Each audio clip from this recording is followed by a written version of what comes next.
नमस्कार, मैं हूं आमिल बेग। आप देख रहे हैं सिटी बुलेटिन न्यूज़। पेश हैं आज के प्रमुख समाचार।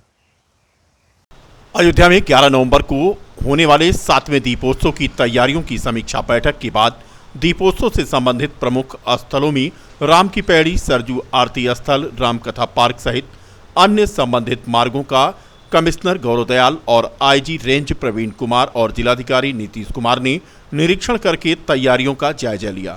इस दौरान जिलाधिकारी नीतीश कुमार ने विगत दीपोत्सव की रूपरेखा का स्थलवार विवरण और आईजी प्रवीण कुमार से साझा करके जानकारी ली।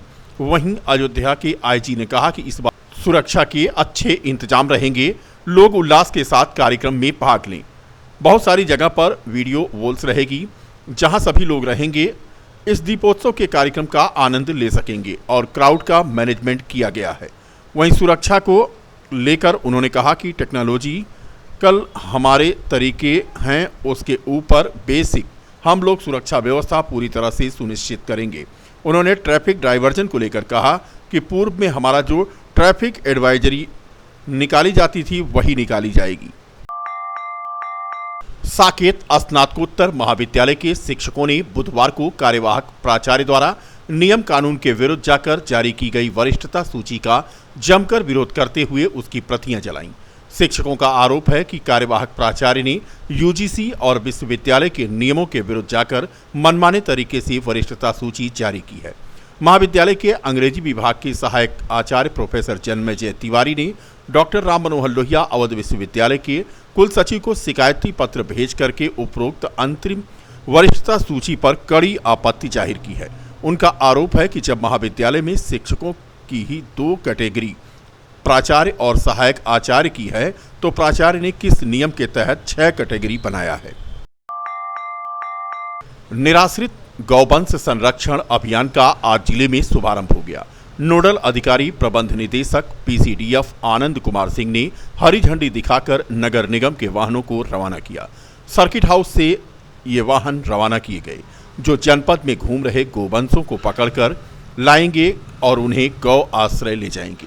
गौ आश्रयों को भी विस्तारित किया जाएगा। 1 नवंबर से 31 दिसंबर यानी 60 दिनों तक ये विशेष अभियान चलेगा।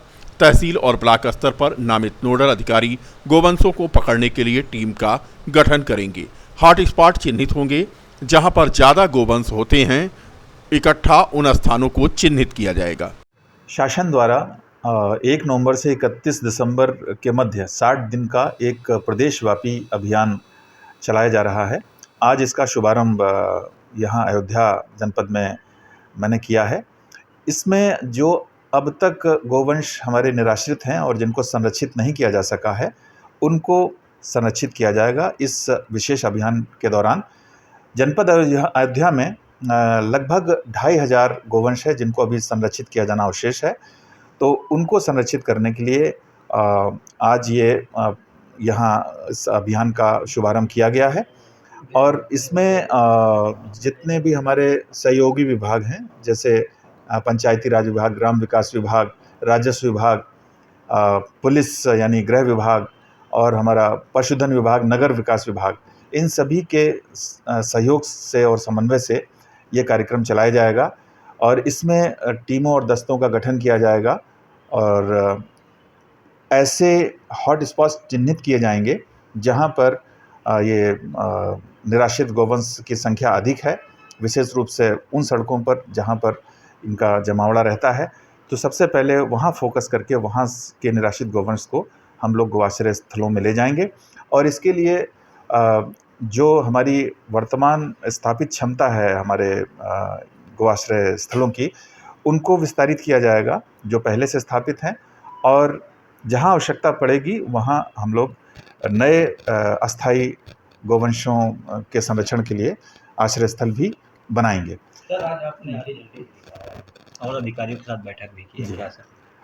आज चूँकि इस अभियान का शुभारंभ यहाँ होना था, तो कैटल कैचर्स हमारे नगर निगम के 3 थे, उनको हरी झंडी दिखा करके रवाना किया। उसमें हमारे निराश्रित गोवंश जो अभी पकड़े गए थे वो थे, इनको विभिन्न गौशालाओं में ले जाया गया है।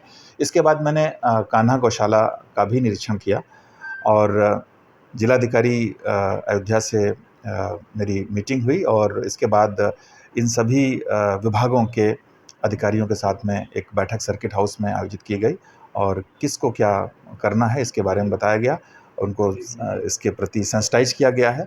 और मुझे आशा ही नहीं पूर्ण विश्वास है कि जनपद अयोध्या में जो भी हमारे अवशेष निराश्रित गौवंश है उनको हम लोग इस निर्धारित अवधि में गौवंश जो आश्रय स्थल है वहाँ पर इनको संरक्षित कर अयोध्या में देंगे। 2 बड़े इवेंट आ रहे हैं, दीपोत्सव और प्राण प्रतिष्ठा का कार्यक्रम है, जिसमें गैदरिंग बहुत ज़्यादा बढ़ेगी और कहीं न कहीं जानवरों रोड पे जो रामपथ है, कई जो पथ बने हुए हैं अयोध्या में, वहाँ पे गौवंश बहुत ज़्यादा छुट्टे।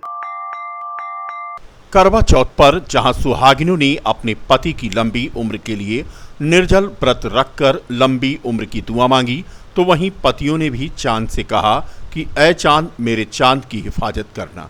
इस पर्व पर जनपद के रामनगर में सैकड़ों महिलाओं ने एक साथ पूजा पाठ किया और करवा चौथ की कथा सुनी, तो वहीं ग्रामीण क्षेत्रों में ग्रुप में ही अकेले चांद का दीदार कर व्रत तोड़ा गया।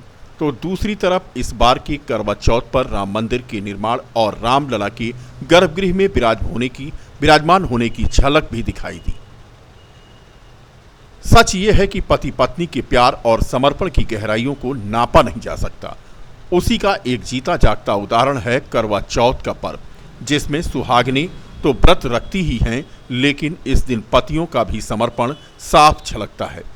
वर्षों से परंपरा चली आ रही है, जिसे निभाते हुए शहर से लेकर गांव तक सुहागिन महिलाओं ने पति और बेटे की लंबी उम्र के लिए करवा चौथ पर निर्जल व्रत रखा और अयोध्या के रामनगर में सैकड़ों महिलाओं ने ग्रुप में पूजा अर्चना किया और करवा चौथ की कथा सुनी।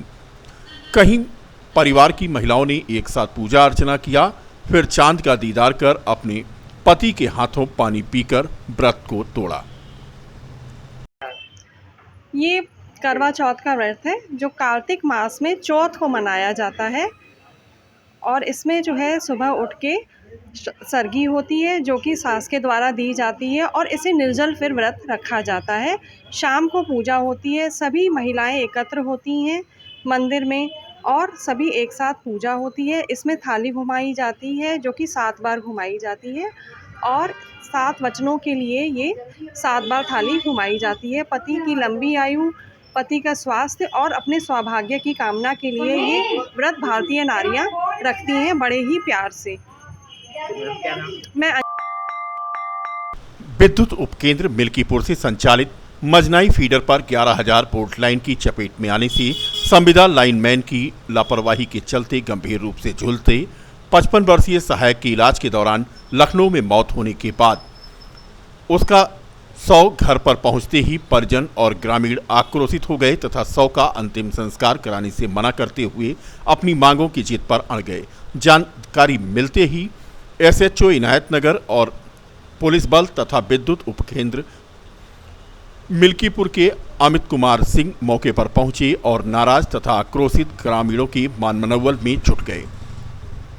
बता दें कि घटना में सहायक भगवान दास निवासी मजनाई पूरे कटिलवा गंभीर रूप से झुलस गया था और उसकी अस्पताल में मौत हो गई।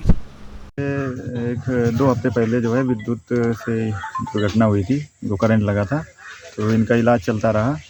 हालत में काफ़ी सुधार था, लेकिन जो है आकस्मिक जो है इनकी डेथ हो गई।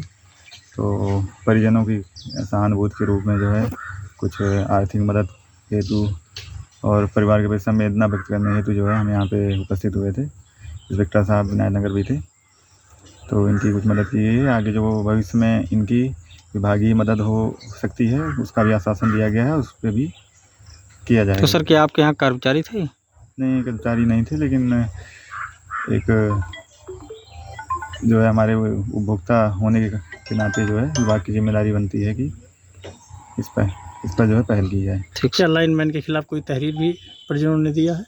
परिजनों ने कुछ अपनी दी हैं, ये